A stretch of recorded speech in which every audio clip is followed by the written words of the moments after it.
દિવસોમાં જો આ પ્રકારનો કોઈ પણ બનાવ બન્યો તો હું ડંકાની ચોટ પર કહું છું, ગુજરાતના બધા જ આદિવાસી અનુસૂચિત જાતિ ભેગા થઈને વિધાનસભામાં આ બોડી લઈને જઈશું। 50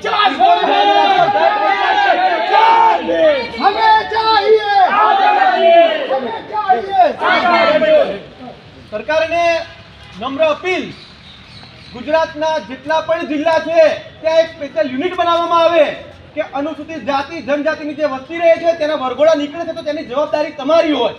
પોલીસ તંત્ર અહીંયા સાંભળી રહ્યું છે, તમને કહું છું કે તમારી પણ જવાબદારી છે કાયદો અને વ્યવસ્થા જાળવવાની।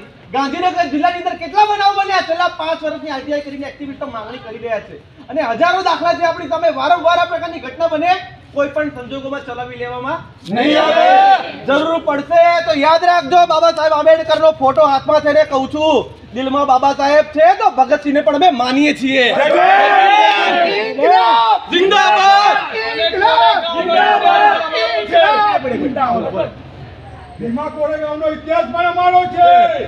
છેલ્લી ઘટના સમજજો, વારંવાર આ પ્રકારની ઘટના ચલાવી લેવામાં નહીં આવે।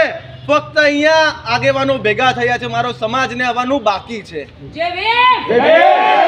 આંદોલન કરવાની જરૂર ભવિષ્યમાં ના પડે, તેની સંપૂર્ણ તકેદારી પોલીસ તંત્ર અને સરકારે રાખવાની જવાબદારી છે। તમારી જોડે માંગતા ભીખ નથી, માંગીએ છીએ અમારો હક। જય ભીમ। હવે કૌશિકભાઈ ક્યાં ગયા? કૌશિકભાઈ બે શબ્દો કહેશે? કૌશિકભાઈ